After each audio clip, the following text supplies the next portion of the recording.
পঞ্চম মান শ্ৰেণীৰ ছাত্ৰ ছাত্ৰীসকল কেনে আছা? আশা কৰোঁ তোমালোক ভালেই আছা। আজি আমি তোমালোকৰ পৰিৱেশৰ ৫-৬ অসমৰ প্ৰাকৃতিক সম্পদ আৰু সংৰক্ষণ এই পাঠটো আমি পঢ়িম। এতিয়া আমি প্ৰাকৃতিক সম্পদ মানে কি তাক অলপ বুজি ল'ম দেই। জীয়াই থাকিবলৈ আমাক বিভিন্ন ধৰণৰ সামগ্ৰী বা বস্তুৰ প্ৰয়োজন, নহয়নে বাৰু? সব বস্তু লাগে, বিভিন্ন ধৰণৰ বস্তু লাগে। আমাৰ এই প্ৰয়োজনীয় সামগ্ৰীবোৰ প্ৰকৃতিৰ পৰাই পাওঁ। উদাহৰণস্বৰূপে আমি উশাহ নিশাহৰ বাবে বায়ু, খেতি কৰিবলৈ আৰু ঘৰ সাজিবলৈ মাটি, বাঁহ, বেত, কাঠ, খেৰ, শিল বালি, পিয়াহ পলুৱাবলৈ পানী, জুই জ্বলাবলৈ খৰি, কয়লা আদি সকলো প্ৰকৃতিৰ পৰাই পাওঁ। প্ৰকৃতিত পোৱা সকলো সামগ্ৰী অৱশ্যে সম্পদ নহয়। এতিয়া আমি যিমানবোৰ সামগ্ৰী পাওঁ আটাইবোৰকে কিন্তু সম্পদ নহয়। প্ৰকৃতিৰ পৰা আহৰণ কৰিব পৰা মানুহৰ ব্যৱহাৰৰ উপযোগী সামগ্ৰীবোৰক প্ৰাকৃতিক সম্পদ বুলি কোৱা হয়। আমি প্ৰকৃতিৰ পৰা যিবোৰ সামগ্ৰী পাওঁ আৰু যিবোৰ ব্যৱহাৰৰ উপযোগী হয় সেইবোৰকে প্ৰাকৃতিক সম্পদ বুলি কয়। ধৰা এতিয়া বায়ু, মাটি, উদ্ভিদ, সৌৰশক্তি আদিৰ দৰে কিছুমান প্ৰাকৃতিক সম্পদৰ বাৰে বাৰে ব্যৱহাৰ কৰি থাকিলেও শেষ নহয়। মাটি যিমানে ব্যৱহাৰ কৰা কেতিয়াও শেষ নহয়। এইবোৰক নৱীকৰণক্ষম সম্পদ বোলে। গতিকে পৰীক্ষাত প্ৰশ্ন আহিব পাৰে যে নৱীকৰণক্ষম সম্পদ কাক বোলে? যে যিবোৰ সম্পদ আমি বাৰে বাৰে ব্যৱহাৰ কৰি থাকিলেও শেষ নহয় এইবোৰকে নৱীকৰণক্ষম সম্পদ বোলে। আনহাতে কয়লা, খনিজ পদাৰ্থ, খাৰুৱা তেল আদি এবাৰ আহৰণ কৰি ব্যৱহাৰ কৰাৰ পাছত এই সম্পদ পুনৰ সৃষ্টি হ'বলৈ বহু দীঘলীয়া সময় লাগে। এইবোৰক অনৱীকৰণক্ষম সম্পদ বোলে। মানে আমি এবাৰ যদি কয়লা শেষ হৈ যায়, এবাৰ যদি খাৰুৱা তেল শেষ হৈ যায়, এবাৰ যদি খনিজ পদাৰ্থ শেষ হৈ যায়, আমি পুনৰাই ইয়াক ব্যৱহাৰ কৰিব নোৱাৰোঁ। অসমত পোৱা প্ৰাকৃতিক সম্পদসমূহক 4টা ভাগত ভাগ কৰিব পাৰি। যেনে কি বনজ সম্পদ দেই, 1 নম্বৰ মনত ৰাখিবা বনজ সম্পদ, 2 নম্বৰ খনিজ সম্পদ, 3 নম্বৰ কৃষি সম্পদ আৰু 4 নম্বৰ জলজ সম্পদ। এতিয়া চোৱা বনজ সম্পদ বুলি উদাহৰণ কি হ'ব পাৰে? এইটো হয়নে? খনিজ সম্পদ বুলি ক'লে এইটো চোৱা পেট্ৰল, ডিজেল এইবিলাক মাটিৰ পৰা উলিয়াই আছে। কৃষি সম্পদ মানে ধান খেতি বাতি কৰিছে ইয়াৰ ছবি। আৰু জলজ সম্পদ বুলি ক'লে বিভিন্ন ধৰণৰ পানীত থকা জীৱ জন্তু এইবিলাকে হৈছে জলজ সম্পদ। আমি পোনপ্ৰথমে বনজ সম্পদনো কাক কয়টো পঢ়িম। অসমৰ বনজ সম্পদ বুলিলে গছ গছনি, জীৱ জন্তু, চৰাই চিৰিকটি, হাবি বন, গছ লতা আদিক বুজোৱা হয়। অসমৰ শাল, চেগুন, তিতাচপা, কৰৈ আদি গছৰ কাঠ বৰ মূল্যৱান। ৰাজ্যখনৰ পাহাৰীয়া অঞ্চল আৰু বৰাক উপত্যকাত হুলুং, বৰাক উপত্যকাত কি গছ পোৱা যায়? হুলুং গছ দেই। এই গছটোৰ নাম কিন্তু একদম স্পেচিয়েলি মনত ৰাখিবা, হুলুং। হুলুং, বনচুম, তিতাচপা আদি গছ পোৱাৰ উপৰি উত্তৰ কাছাৰ পাহাৰত বিভিন্ন প্ৰজাতিৰ বাঁহ পোৱা যায়। অসমৰ নৈ উপনৈসমূহৰ দুয়োপাৰৰ সমতল ভূমিত খয়েৰ, পাণ খালে কেতিয়াবা খয়েৰ দিয়ে হয়নে? খয়েৰ, শিমলু, কদম, কৰৈ আদিৰ লগত নলখাগৰি, খেৰ আদি উদ্ভিদো পোৱা যায়। এই কাঠ আৰু বাঁহ বেতেৰে মানুহে বিভিন্ন ধৰণৰ আচবাব আৰু দৈনন্দিন ব্যৱহৃত বিভিন্ন সা সৰঞ্জাম তৈয়াৰ কৰি লয়। অসমৰ হাবিত বহুতো ঔষধি গুণযুক্ত উদ্ভিদ পোৱা যায়। এতিয়া ঔষধি গুণ মানে কি বাৰু? ঔষধি গুণ মানে যিবোৰ আমি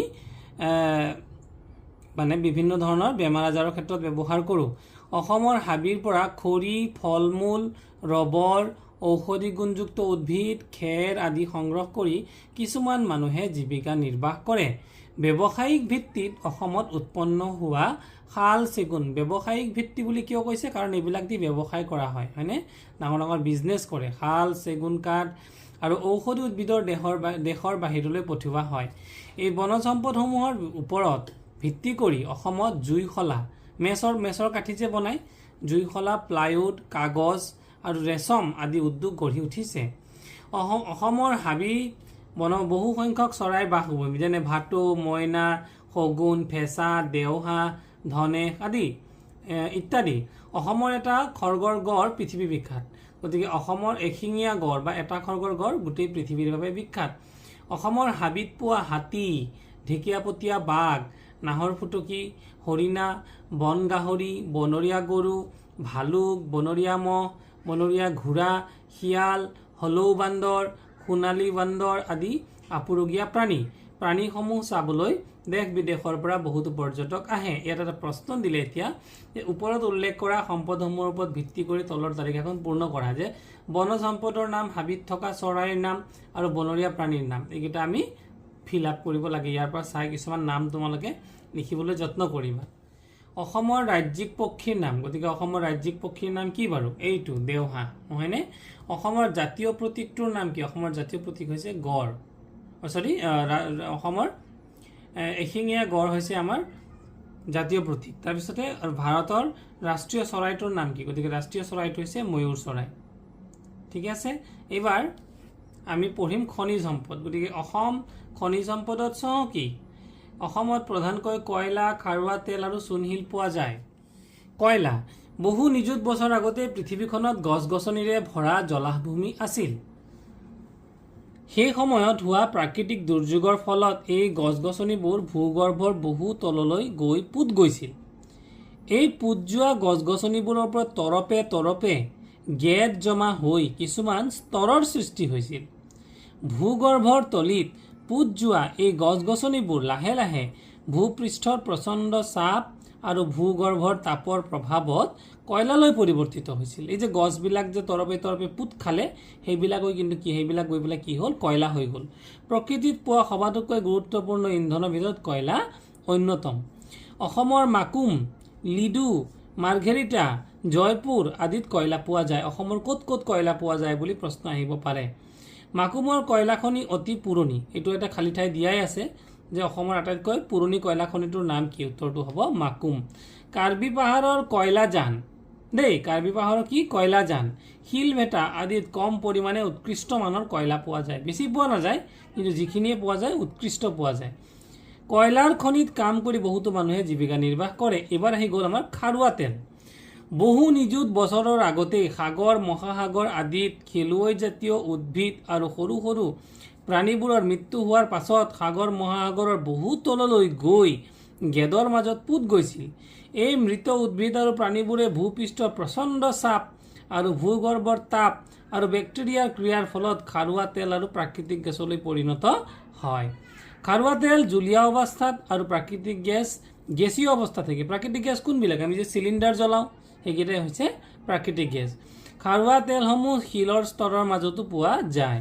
সাগৰৰ তলিৰ ভূগৰ্ভতো খাৰুৱা তেল পোৱা যায়। অসমত খাৰুৱা তেল থকা ঠাইকেইখন হ'ল নাহৰকটীয়া।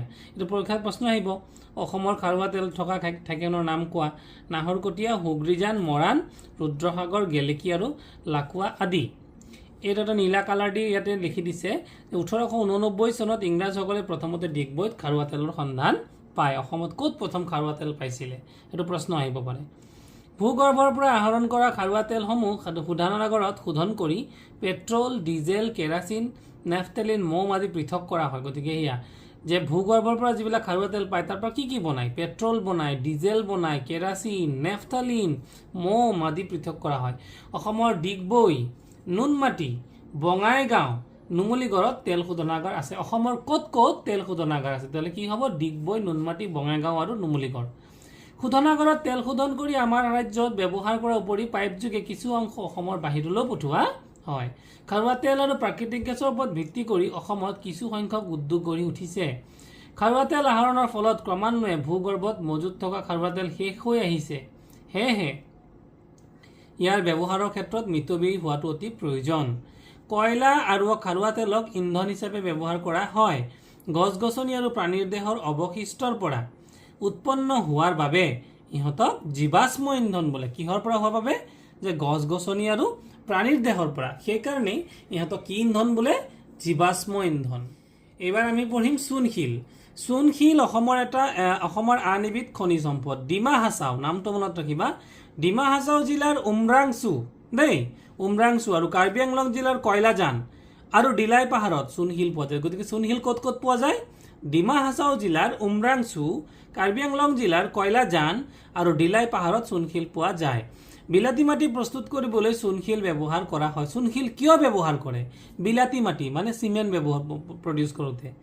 বোকাজানৰ বিলাতী মাটিৰ উদ্যোগত কয়লাজানৰ পৰা অনা চূণশিল ব্যৱহাৰ কৰা হয়। চূণশিলৰ পৰা চক পেঞ্চিল, দাঁত ঘঁহা দ্ৰব্য, ৰং আদি প্ৰস্তুত কৰা হয়।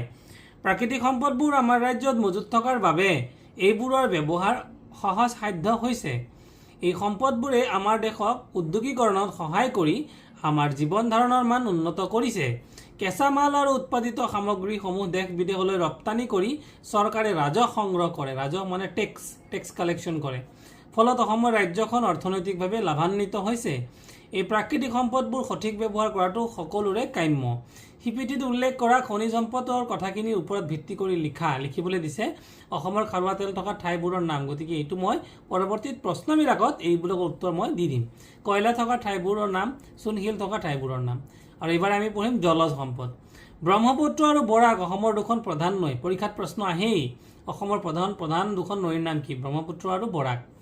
এই নৈ দুখনৰ বহুতো উপনৈ আছে। এই নৈ উপনৈবোৰত জাহাজ ঘাট, ফেৰী ঘাট আদি গঢ়ি উঠিছে। এখন ঠাইৰ পৰা আন এখন ঠাইলৈ অহা যোৱা কৰিবলৈ আৰু বস্তু বাহানি কঢ়িয়াবলৈ মানুহে জল পৰিবহণ ব্যৱস্থাৰ সুযোগ গ্ৰহণ কৰিছে। ব্ৰহ্মপুত্ৰ নৈত পোৱা শিহু হ'ল পৃথিৱীৰ এবিধ বিৰল প্ৰজাতিৰ জলজ প্ৰাণী। গতিকে ব্ৰহ্মপুত্ৰ নৈত পোৱা বিৰল প্ৰজাতিৰ প্ৰাণীবিধৰ নাম কি? এইটো হ'ব শিহু। এইটো ছবিটো হয়নে বাৰু?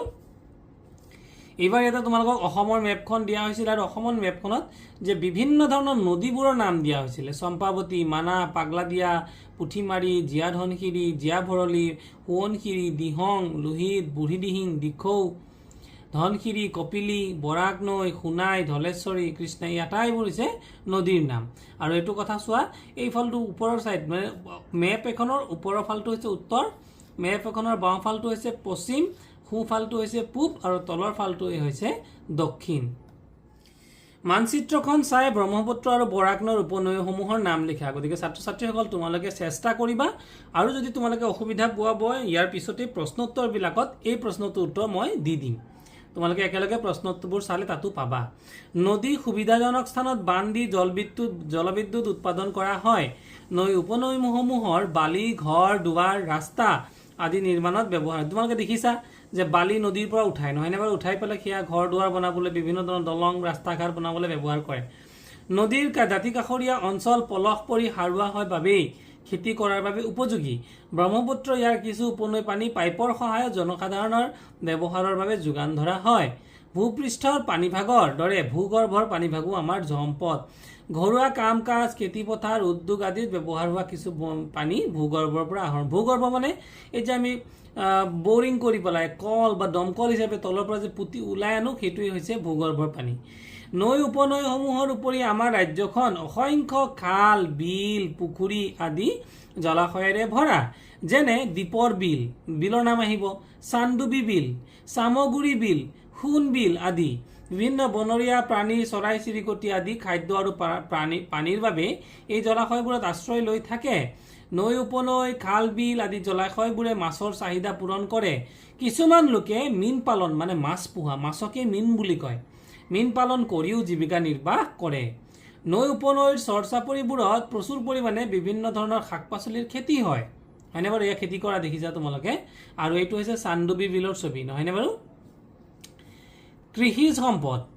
মাটিৰ গুণাগুণ আৰু বৰষুণৰ ওপৰত নিৰ্ভৰ কৰি অসমত ভিন ভিন খেতি কৰা হয়। গ্ৰীষ্মকালত অসমত যথেষ্ট বৰষুণ হয়।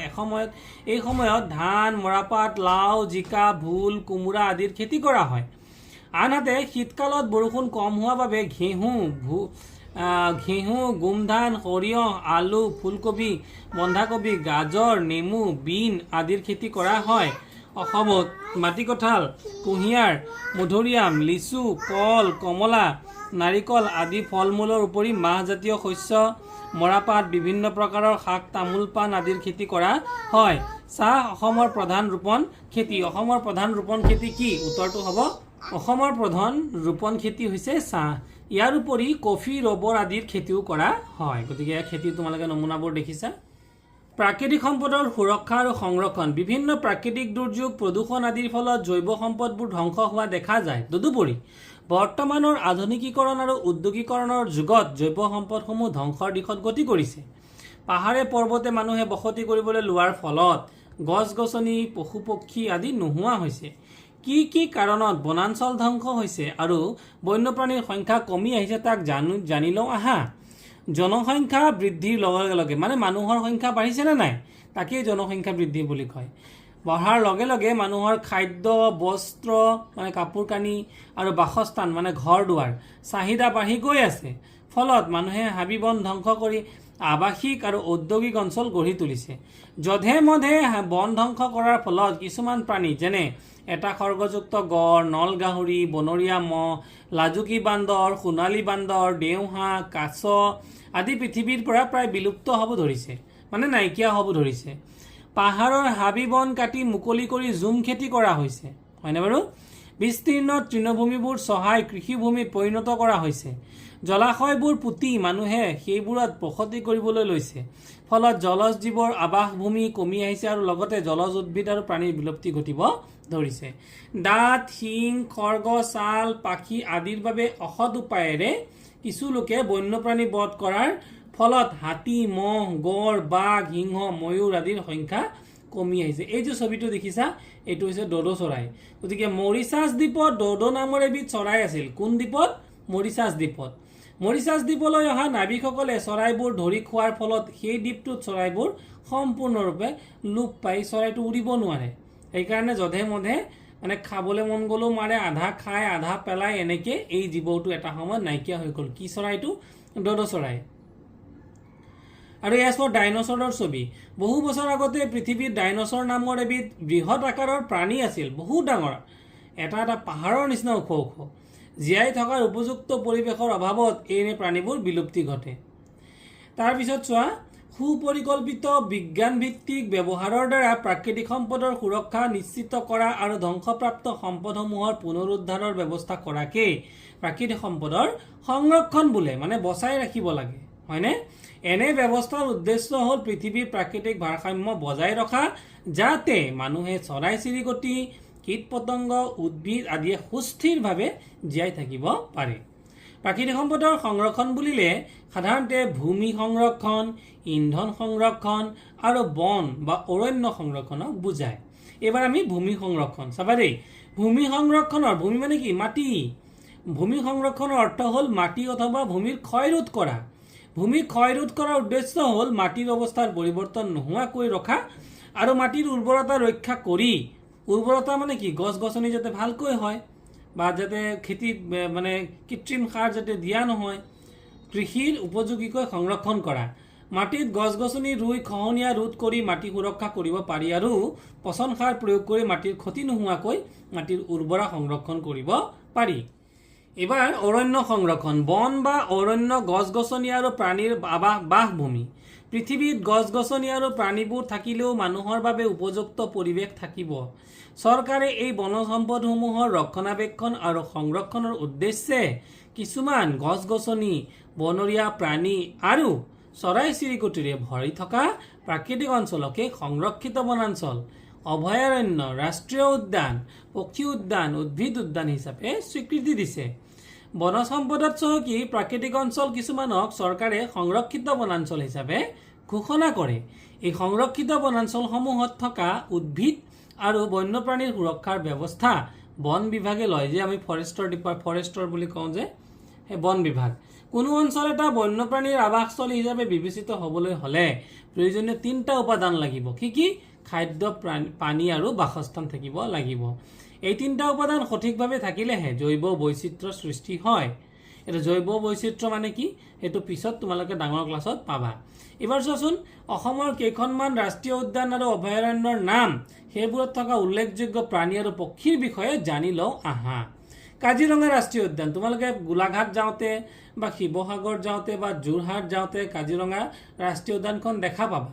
তাতে কি কি জীৱ জন্তু থাকে? এটা খৰ্গযুক্ত গড়, নাহৰ ফুটুকী বাঘ, হাতী, বিভিন্ন প্ৰজাতিৰ পহু, হৰিণা, হলৌ বান্দৰ, ভালুক, বনৰীয়া মহ, নানা প্ৰজাতিৰ চৰাই আদি থাকে। মানাহ ৰাষ্ট্ৰীয় উদ্যান। গতিকে ৰাষ্ট্ৰীয় উদ্যান কেইটা কি কি পালো? এইটো এটা ৰাষ্ট্ৰীয়, এইটো এটা ৰাষ্ট্ৰীয় উদ্যান, এইটো এটা ৰাষ্ট্ৰীয় উদ্যান, হয়নে? ৰাষ্ট্ৰীয় উদ্যান আমাৰ হৈছে 7টা। তাৰে নামবিলাক আমি এটা এটাকে পাম। মানাহ ৰাষ্ট্ৰীয় উদ্যানত কি কি থাকে? ঢেকীয়াপতীয়া বাঘ, সোণালী বান্দৰ, নল গাহৰি, কাগুৰিকটা পহু, বনৰীয়া কুকুৰা, ময়ূৰ আদি। নামেৰি ৰাষ্ট্ৰীয় উদ্যান কি কি থাকে? ঢেকীয়াপতীয়া বাঘ, হাতী, টুপিমূৰীয়া বান্দৰ, দেওহাঁহ, ধনেশ পক্ষী আদি।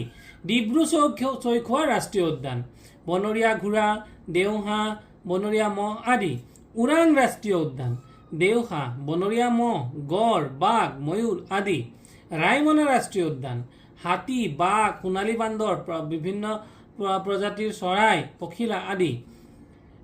দিহিং পাটকাই ৰাষ্ট্ৰীয় উদ্যান, বিভিন্ন প্ৰজাতিৰ চৰাই, সৰীসৃপ, বন ৰৌ, হলৌ বান্দৰ, বাঘ, নাহৰ ফুটুকী, কলা ভালুক, দেওহাঁহ আদি থাকে। এতিয়া এই যে বন ৰৌটো কিন্তু দিহিং পাটকাইতহে আছে, বাকীবোৰত কিন্তু বন ৰৌটো নাই, হয়নে? বন্যপ্ৰাণী অভয়াৰণ্যৰ নাম, কিছুমান বন্যপ্ৰাণী এই ওপৰত যিকেইটা পালোঁ, এই যে 7টা পালোঁ, এইকেইটা পালোঁ আমি ৰাষ্ট্ৰীয় উদ্যান। এইবাৰ আমি বন্যপ্ৰাণী অভয়াৰণ্য, গতিকে ৰাষ্ট্ৰীয় উদ্যান আৰু অভয়াৰণ্য বেলেগ বেলেগ বস্তু। কেইটামান অভয়াৰণ্যৰ নাম দিছে: গৰমপানী, লাওখোৱা, বৰনদী, চক্ৰশিলা, বুঢ়া চাপৰি, পানীদিহিং, হুলুংপাৰ, গিবন, পবিতৰা, সোণাই ৰূপাই, ভেৰজান, বৰজান, পদুমণি, পূব কাৰ্বি আংলং, নামবৰ, মৰদলংৰি, নামবৰ, দৈগুৰুং, আমচাং, বৰাইল, এইবিলাক কি বস্তু? অভয়াৰণ্যৰ নাম। কেইটামান অভয়াৰণ্যৰ নাম যদি লিখিবলৈ দিয়ে তেতিয়াহ'লে ইয়াৰ পৰাই তোমালোকে লিখিব লাগিব। জৈৱ বৈচিত্ৰ্যৰ ওপৰত ভিত্তি কৰি চৰকাৰে প্ৰাকৃতিকভাৱে যথেষ্ট গুৰুত্বপূৰ্ণ এটা এলেকাক অভয়াৰণ্য বুলি ঘোষণা কৰে। ইয়াত বন্যপ্ৰাণী আৰু গছ গছনিক বিশেষভাৱে ৰক্ষণাবেক্ষণ দিয়া হয়। অভয়াৰণ্যত থকা গছ গছনি যাতে বিনা অনুমতিত কোনেও কাটি লৈ যাব নোৱাৰে আৰু প্ৰাণীবোৰ বধ কৰিব নোৱাৰে তাৰ প্ৰতি চোকা দৃষ্টি ৰখা হয়। ৰাষ্ট্ৰীয় উদ্যানসমূহক সাধাৰণতে একেবাৰে ভিতৰ অঞ্চল আৰু দাঁতিকাষৰীয়া অঞ্চল হিচাপে দুটা ভাগত ভগোৱা হয়। পৰ্যটকসকলৰ বাবে ৰাষ্ট্ৰীয় উদ্যানৰ দাঁতিকাষৰীয়া অঞ্চলত দৰ্শনৰ সুবিধা থাকে। ৰাষ্ট্ৰীয় উদ্যানৰ একেবাৰে ভিতৰৰ অঞ্চল জনসাধাৰণৰ বাবে প্ৰৱেশ নিষেধ থাকে। এই অঞ্চলটো সম্পূৰ্ণভাৱে বন্যপ্ৰাণীৰ বাবে সংৰক্ষিত। এই সংৰক্ষিত বনাঞ্চলবোৰ চাবলৈ অহা দেশ বিদেশৰ পৰ্যটকৰ পৰা চৰকাৰে ৰাজহ সংগ্ৰহ কৰে। অভয়াৰণ্য আৰু ৰাষ্ট্ৰীয় উদ্যান পৰিচালনাৰ বিভিন্ন দিশৰ ওপৰত মুখ্য ব্যৱস্থাকেইটা হ'ল: বন্যপ্ৰাণীৰ আৱাসস্থলীৰ সুৰক্ষা, মানুহ আৰু ঘৰচীয়া প্ৰাণীৰ মুক্ত বিচৰণত বাধা আৰোপ, পানীৰ সমস্যা দূৰীকৰণৰ বাবে নিজৰা, বিল, জলাহ, দলনি আদিৰ সংৰক্ষণ, তৃণভূমিৰ সংৰক্ষণ। অভয়াৰণ্য আৰু ৰাষ্ট্ৰীয় উদ্যানত থকা বন্যপ্ৰাণী আৰু বনজ সম্পদসমূহ আইনৰ দ্বাৰা সুৰক্ষিত। এইবাৰ ইন্ধনৰ সংৰক্ষণ একেবাৰে শেষত আমি পঢ়িম। ভূগৰ্ভত পোৱা খাৰুৱা তেল, প্ৰাকৃতিক গেছ, কয়লা, চূণশিল আদিবোৰ হ'ল ইন্ধন। এইবোৰক শক্তি সম্পদ বুলিও কোৱা হয়। এই ইন্ধনসমূহ যান বাহন, কল কাৰখানা, উদ্যোগ, ৰন্ধা বঢ়া আদি কামত ব্যৱহাৰ কৰা হয়। অতিমাত্ৰা ইন্ধনৰ ব্যৱহাৰৰ ফলত এই শক্তিৰ উৎসসমূহ বৰ্তমান শেষ হোৱাৰ উপক্ৰম হৈছে। গতিকে ইন্ধনৰ সংৰক্ষণ আৰু অপচয় হ্ৰাস কৰোৱাৰ প্ৰয়োজন হৈছে। তাৰ বাবে মানুহে জীৱন ধাৰণ প্ৰক্ৰিয়াৰ পৰিৱৰ্তন কৰিবলগীয়া হৈছে। শক্তি সংৰক্ষণৰ কিছুমান ব্যৱস্থা হ'ল যে খনিজ সম্পদৰ পৰিৱৰ্তে সৌৰশক্তি, বায়ু শক্তি আদিৰ বিকাশ ঘটাই বিকল্প শক্তি হিচাপে দৈনন্দিন কামত ব্যৱহাৰ কৰা। শক্তি আহৰণৰ বাবে ব্যৱহাৰ কৰা ইন্ধনৰ অপচয় কৰা। তোমালোকে গম পাইছা আজিকালি ইলেক্ট্ৰিক গাড়ী, ইলেক্ট্ৰিক মটৰ, হয়নে, এইবোৰ ওলাইছে য'ত নেকি পেট্ৰল ডিজেলৰ ব্যৱহাৰ নহয়। ইয়াৰ পিছত আৰু কেইটামান প্ৰশ্ন আমাক দিছে যে চিন্তা কৰি আমাক লিখিবলৈ দিছে। জীৱ সম্পদসমূহ আমি কিয় সংৰক্ষণ কৰিব লাগে? গছ গছনিবোৰ নহ'লে আমাৰ কি কি অসুবিধা হ'ব? নৈ উপনৈসমূহৰ পানী শুকাই গ'লে কি হ'ব? আৰু ৰাষ্ট্ৰীয় উদ্যানৰ প্ৰয়োজনীয়তা কি কি? এইকেইটা উত্তৰ আমি কৰি দিম। আৰু আমি একেবাৰে শেষত জানি ল'ব লাগিব যে গছপুলি ৰোপণ কাৰ্যসূচীৰ দ্বাৰা 21 মাৰ্চৰ দিনটো বিশ্ব বন দিৱস হিচাপে পালন কৰা হয়। ইয়াৰ জৰিয়তে গছপুলি ৰোৱা হয় আৰু গছপুলিৰ যত্ন লোৱাৰ বাবে ৰাইজৰ মাজত সচেতনতা বৃদ্ধি কৰা হয়। 2 নম্বৰ, 22 মাৰ্চ দিনটো বিশ্ব জল দিৱস হিচাপে পালন কৰা হয়। পানীৰ সংৰক্ষণ, সুৰক্ষা আৰু সঠিক ব্যৱহাৰৰ বিষয়ে সজাগতা আনিবলৈ সভা সমিতি পতা হয়। 22 মে দিনটো বিশ্ব জীৱ বৈচিত্ৰ্য দিৱস হিচাপে পালন কৰা হয়। প্ৰতি বছৰে 5 জুন তাৰিখটো বিশ্ব পৰিৱেশ দিৱস হিচাপে পালন কৰা হয়। এই দিনটোত পৰিৱেশ প্ৰদূষণৰ বিভিন্ন অপকাৰ, পৰিৱেশ সংৰক্ষণৰ বাবে ল'বলগীয়া ব্যৱস্থাসমূহ ৰাইজক অৱগত কৰিবলৈ গছ গছনি ৰোৱা, সভা সমিতি অনুষ্ঠিত কৰা আদি কাম কৰা হয়। বন্যপ্ৰাণী সংৰক্ষণৰ বাবে সজাগতা আনিবলৈ অক্টোবৰ মাহৰ প্ৰথমটো সপ্তাহটো বিশ্ব বন্যপ্ৰাণী সপ্তাহ হিচাপে পালন কৰা হয়। এইকেইটাৰ ওপৰত কিন্তু পৰীক্ষাত প্ৰশ্ন আহিব আৰু খালী ঠাইও দিয়া আছে। এতিয়া ছাত্ৰ ছাত্ৰীসকল ইয়াৰ পিছতে আমি উত্তৰবিলাক কৰিম। মৰমৰ 5ম শ্ৰেণীৰ ছাত্ৰ ছাত্ৰীসকল, আমাৰ পাঠটোত থকা প্ৰশ্নোত্তৰবোৰ আমি এইবাৰ সমাধান কৰিম। গতিকে প্ৰথমতে পাঠৰ ভিতৰুৱা প্ৰশ্নবোৰ কৰিম, তাৰপিছতেই যি নেকি আমাৰ অনুশীলনী প্ৰশ্ন সেইবোৰ সমাধান কৰিম। প্ৰথমতে প্ৰশ্ন দিছিলে পিঠিত উল্লেখ কৰা সিপিঠিত উল্লেখ কৰা খনিজ সম্পদৰ কথাবোৰৰ ওপৰত ভিত্তি কৰি লিখিবলৈ দিছে যে অসমৰ খাৰুৱা তেল থকা ঠাইবোৰৰ নাম কি কি হ'ব? নাহৰকটীয়া, হুগ্ৰীজান, মৰাণ, ৰুদ্ৰসাগৰ, গেলেকী, লাকুৱা আদি। এইকেইটাত মানে ছটা নাম দিছে, নামকেইটা তোমালোকে মনত ৰাখিবা য'ত নেকি আমি খাৰুৱা তেল পাওঁ। নেক্সট আছিল কয়লা থকা ঠাইবোৰ। কয়লা থকা ঠাইবোৰ হ'ল মাকুম, লিডু, মাৰ্ঘেৰিটা, জয়পুৰ, কয়লাজান, শিলভেটা আদি। চূণশিল থকা ঠাইবোৰ হৈছে ডিমা হাছাও জিলাৰ উমৰাংচু আৰু কাৰ্বি আংলং জিলাৰ কয়লাজান আৰু দিলাই পাহাৰ। গতিকে ছাত্ৰ ছাত্ৰীসকল ভিডিঅ'টো তোমালোকে ৰখাই লৈ পেলাই ধুনীয়াকৈ লিখি ল'বা। পেজ নম্বৰ 83ত এটা প্ৰশ্ন দিছিলে যে মানচিত্ৰখন চাই ব্ৰহ্মপুত্ৰ আৰু বৰাক নৈৰ উপনৈসমূহ লিখা। গতিকে অসমৰ মেপখন দিয়া হৈ আছিলে, অসমৰ মেপখন দিয়া হৈ থকা অৱস্থাত তোমালোকে তাৰ পৰা বাছি পেলাই এই প্ৰশ্নটো কৰিব লাগে। গতিকে ব্ৰহ্মপুত্ৰ নৈৰ উত্তৰ দিশে থকা উপনৈসমূহ হ'ল চম্পাৱতী, মানাহ, পাগলাদিয়া, পুঠিমাৰী, জীয়াধনশিৰি, আই, সোৱণশিৰি, দিহং আৰু লোহিত। এইকেইটা হৈছে ব্ৰহ্মপুত্ৰ নৈৰ উত্তৰ দিশে থকা উপনৈ। এইবাৰ ব্ৰহ্মপুত্ৰ নৈৰ দক্ষিণ দিশে থকা উপনৈসমূহ কি কি? সেইকেইটা হৈছে কুলসী, কপিলী, ধনশিৰি, দিখৌ আৰু বুঢ়ীদিহিং। আৰু বৰাক নৈৰ উপনৈসমূহ নাম হৈছে ধলেশ্বৰী, সোণাই, জিনাম, জৰি আদি। অনুসলনি পৃষ্ঠা 88ত থকা প্ৰশ্নবোৰ দিছে উত্তৰ লিখা। প্ৰাকৃতিক সম্পদ বুলিলে কি বুজা? প্ৰকৃতিৰ পৰা আমি পোৱা আৰু মানুহৰ কল্যাণৰ বাবে ব্যৱহাৰ হোৱা বস্তুবোৰকে প্ৰাকৃতিক সম্পদ বোলে, যেনে মাটি, পানী, বায়ু, গছ গছনি, খনিজ পদাৰ্থ আদি। তাৰপিছত নৱীকৰণক্ষম আৰু অনৱীকৰণক্ষম সম্পদ বুলিলে কি বুজা?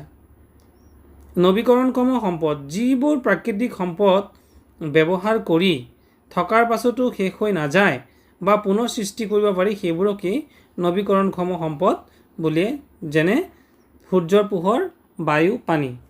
ছাত্ৰ ছাত্ৰীসকল তোমালোকে ভিডিঅ'টো ৰখাই লৈ লিখি ল'ব পাৰিবা। অনৱীকৰণক্ষম সম্পদ যিবোৰ প্ৰাকৃতিক সম্পদ এবাৰ ব্যৱহাৰ কৰাৰ পাছত শেষ হৈ যায় আৰু সহজে পুনৰ সৃষ্টি কৰিব নোৱাৰি, সেইবোৰকে অনৱীকৰণক্ষম সম্পদ বোলে।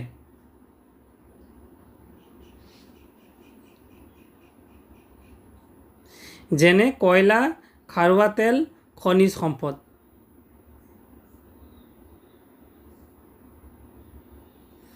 অসমৰ ৰাষ্ট্ৰীয় উদ্যান কেইখনৰ নাম লিখিবলৈ দিছে। অসমৰ 7খন ৰাষ্ট্ৰীয় উদ্যান হ'ল, তোমালোকে 7খন ৰাষ্ট্ৰীয় উদ্যানৰ নাম ইতিমধ্যে আমি আলোচনা কৰিছোঁ, গতিকে সেইকেইখন হ'ব।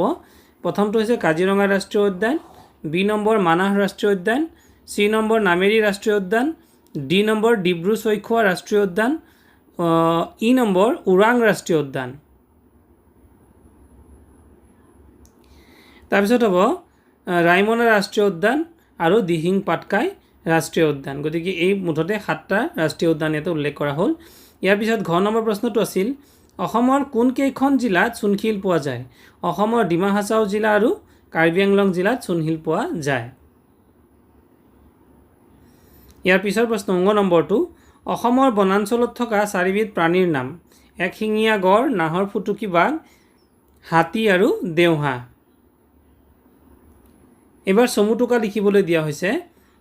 অভয়াৰণ্য জৈৱ বৈচিত্ৰ্যৰ সুৰক্ষাৰ বাবে চৰকাৰে কোনো অঞ্চলক বিশেষভাৱে সংৰক্ষণ দিলে তাক অভয়াৰণ্য বোলে। ইয়াত বনৰীয়া প্ৰাণী আৰু উদ্ভিদবোৰ সুৰক্ষিত হৈ থাকে আৰু বিনা অনুমতিত গছ কটা বা প্ৰাণী হত্যা কৰা নিষিদ্ধ। ইয়াৰ পিছত আছিল সংৰক্ষিত বনাঞ্চল, ৰিজাৰ্ভ ফৰেষ্ট। চৰকাৰে বনজ সম্পদ আৰু বন্যপ্ৰাণী সুৰক্ষিত কৰাৰ উদ্দেশ্যৰে ঘোষণা কৰা বিশেষ বনাঞ্চলসমূহক সংৰক্ষিত বনাঞ্চল বোলে। ইয়াত গছ গছনি কটা বা চিকাৰ কৰাত আইনগত নিষেধাজ্ঞা থাকে। মানে আমি যধে মধে এইবিলাক গছ গছনি কাটিব নোৱাৰোঁ। উদ্ভিদ উদ্যান, বটানিকেল গাৰ্ডেন বিভিন্ন প্ৰজাতিৰ উদ্ভিদ সংৰক্ষণ, অধ্যয়ন আৰু গৱেষণাৰ বাবে সুৰক্ষিত কৰি ৰখা স্থান বা উদ্যানকে উদ্ভিদ উদ্যান বোলা হয়।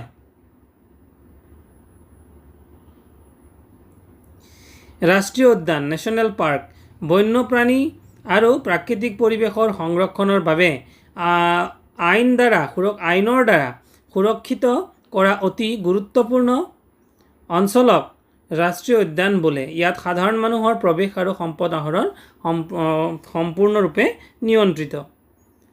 ইয়াৰ পিছত আমি খালী ঠাই পূৰ কৰিব লাগে। 3 নম্বৰ, খালী ঠাই পূৰ কৰা। 21 মাৰ্চ দিনটো বিশ্ব বন দিৱস হিচাপে পালন কৰা হয়। খ নম্বৰ, প্ৰাকৃতিকভাৱে পোৱা সকলো সামগ্ৰী মানৱসৃষ্ট নহয়। মাকুমৰ কয়লা খনি অতি পুৰণি। বিলাতী মাটি প্ৰস্তুত কৰিবলৈ চূণশিল ব্যৱহাৰ কৰা হয়। ব্ৰহ্মপুত্ৰ আৰু বৰাক অসমৰ দুখন প্ৰধান নৈ।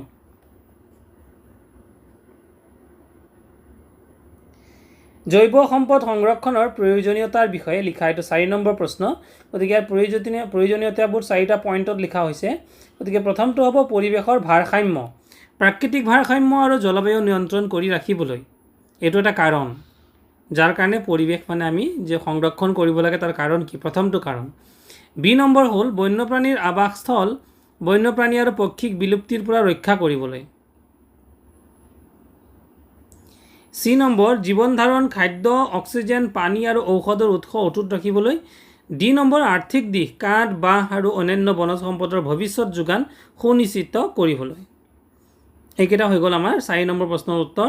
এইবাৰ আমি 5 নম্বৰ প্ৰশ্নৰ উত্তৰ সমাধান কৰিম। 5 নম্বৰটো দিছিলে পৰিৱেশ সজাগতা আনিবলৈ তুমি ল'ব পৰা 2টা ব্যৱস্থাৰ কথা উল্লেখ কৰা। গতিকে কি ব্যৱস্থা হ'ব? এ নম্বৰ, অধিক গছপুলি ৰোপণ কৰা আৰু গছপুলিৰ যত্ন লোৱা। আৰু বি নম্বৰটো হৈছে বিশ্ব পৰিৱেশ দিৱস বা বিশ্ব বন দিৱসৰ দৰে দিৱসত সজাগতা সভা আৰু পোষ্টাৰ, শ্লোগান, প্ৰদৰ্শনীৰ আয়োজন কৰা। এইবাৰ 6 নম্বৰ প্ৰশ্নটো দিছিলে শুদ্ধ উত্তৰটো বিচাৰি লিখা। তলৰ কোনখন ৰাষ্ট্ৰীয় উদ্যান হয়? ৰায়মনা। ৰায়মনাখন ৰাষ্ট্ৰীয় উদ্যান। বাকী গৰম পানী, পবিতৰা বা চক্ৰশিলা অভয়াৰণ্য। বাকীবোৰ হৈছে অভয়াৰণ্য। গতিকে উত্তৰটো হ'ব ৰায়মনা। ৰায়মনাটো হৈছে ৰাষ্ট্ৰীয় উদ্যান হয়। তলৰ কোনবিধ অসম ৰাজ্যিক পক্ষী? অসমৰ ৰাজ্যিক পক্ষী হৈছে দেওহাঁহ। গতিকে মৰমৰ ছাত্ৰ ছাত্ৰীসকল, এইখিনি আছিল আমাৰ প্ৰশ্ন উত্তৰসমূহ। গতিকে যদি ভিডিঅ'টো তোমালোকে ভাল পালা নিশ্চয়কৈ লাইক কৰি শ্বেয়াৰ কৰি দিবা। কমেণ্ট বক্সত কমেণ্ট কৰি জনাবলৈ নাপাহৰিবা। আৰু যদি প্ৰথমবাৰৰ বাবে আহিছে তেতিয়াহ'লে চেনেলটো ছাবস্ক্ৰাইব কৰি দিবা। Thank U.